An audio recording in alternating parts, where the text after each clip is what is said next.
Greetings! Just here hanging out in an urban green area along a creek to take a look at two members of the marvelous mint family. And of course, we'll start with the one in front of us.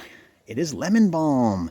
If you don't know lemon balm, you should. It's a friendly, wonderful, lovely plant. The smell is beautiful, and it's easy to identify. Any member of the mint family is easy to identify.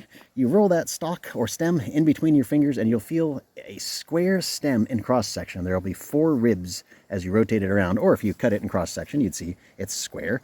And the leaves tend to grow opposite of each other along the stalk, and the little flowers want to be down at the base of the leaves there. And the smell, of course. It's a beautiful smell and aroma, and it makes for tasty beverages, especially a soothing lemon balm tea. And lemon balm has been known to make a relaxing tea. It can chill you right out. Very, very nice. And it's tasty. It goes in all sorts of seasonings. I mean, what dish doesn't need lemon in so many different ways?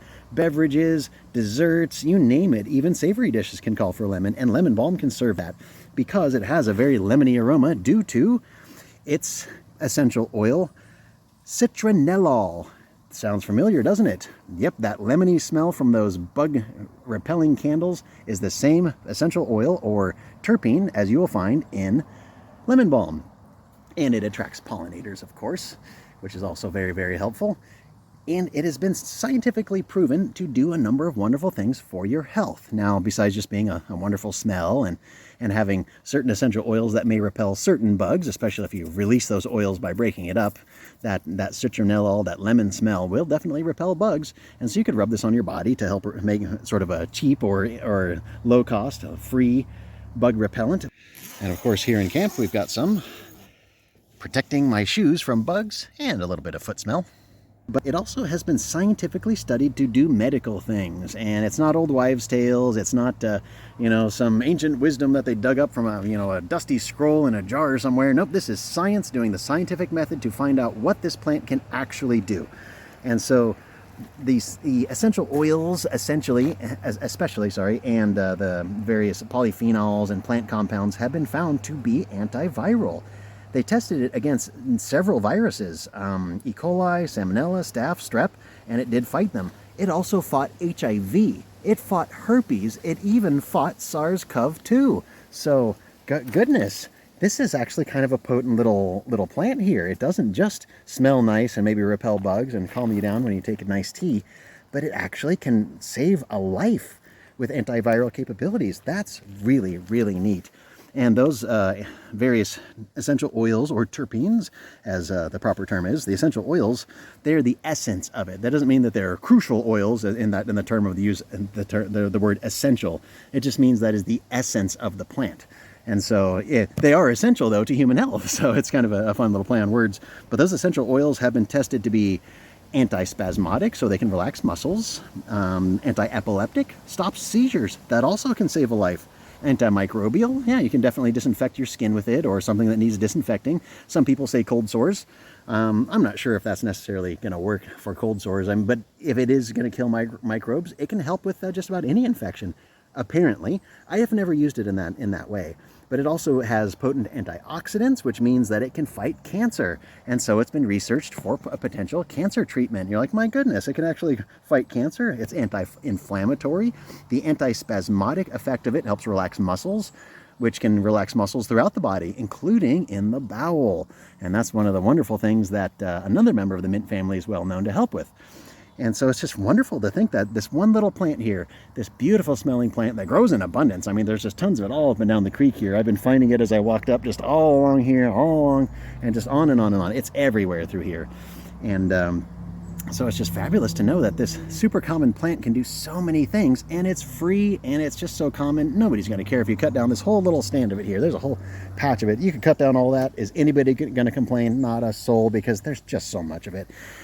And besides being, tasty, and, it may help with bug bites and so forth with some of the other things, it is not just an isolated case, because the mint family includes plants that you know and that you use, and also have been known to have medicinal benefits such as basil, oregano, rosemary, lavender, thyme, even sage, all members of the mint family and have a lot of the same characteristics. Just like another tasty member of the mint family that you know very well, there's mint itself right here growing right next to it. So, I mean, literally, Here's some lemon balm, and right next to it is mint. And here, all this is mint right here. And you can smell the mint like crazy. Those essential oils evaporating off in the sun smells pungently like mint. And it doesn't have that like sort of spearmint flavor. It's more of like kind of a, more of almost a savory mint kind of smell. It's really nice. Ooh, that breeze. It definitely helps. It's about a 90-degree day, 95-degree day. And that's why I can smell all the oils coming off of here, all the terpenes. And so what is this good for? Well, it also has the square stem, so we can identify it very easily by feeling it there. And of course, pluck a leaf. Oh, it's definitely mint. When you put your nose up against that leaf, you don't even have to crush the leaf to release the oils. You smell mint for sure. But what can mint do? Well, a lot of the same things. It's got all those antioxidants and various plant oils or terpenes in them, essential oils that can do wonderful things. But we know for sure, because of the mint, it can freshen your breath. So if you forgot toothpaste in camp, find yourself some mint. You can replace it. Because of its antimicrobial aspect, it'll clean your mouth. Antiviral, antimicrobial. You chew on this and brush your teeth with a toothbrush, you will have a clean mouth afterwards. And it'll be tasty. Hey, what the heck? And free. And of course, if you're going to do you know, various cooking, look at all this mint. How many mint juleps, for example, could you make with all this mint? There's just a huge amount of it. It's amazing and abundant and free. But it also can help a little farther downstream. As we know, mint tea can help settle your stomach because it helps relieve those contractions of muscles due to the antispasmodic effect. And so that's really nice to know it can do that. And of course, further downstream, it helps too. It has been known to help with diarrhea and IBS symptoms because, again, it's stopping those involuntary contractions of the digestive system, you know, the excess motility causing you to go too much. And so that's kind of neat to know that all the way downstream from mouth to the other end, it actually can help and help disinfect and clean. So that's really, really cool. It has the antiseptic aspects of it. And the aroma, of course, has been shown to, you know, give you, you know, a clearer mind, more focus. And, you know, just coming down into a place like this with the trickle of the water and the chirp of the birds and the shush of the wind coming through the trees when the cars aren't going by. Yep, the road is about 50 yards that way. So, I mean, there's not much we can really do about the road noise. But being down in here, it's just so peaceful. And then, you know, when the cars aren't here, and then you get the smell going and you start to relax even more. And so it's been known to help with that. So it's very calming and soothing, kind of keep your mind a little more clear, a little more sort of functional, where you can focus on what you're trying to focus on.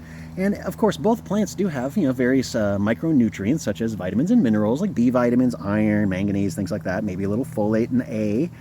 And one of the cool things, though, is knowing that it has antioxidants, and both have been researched for anti-cancer because they can help with the anti-mutagenic effect, which basically stops the mutations that lead to cancer. And so these two plants can do like life-saving things. I mean, whoa, it can save your life from an infection, stop cancer. It's just really, really amazing.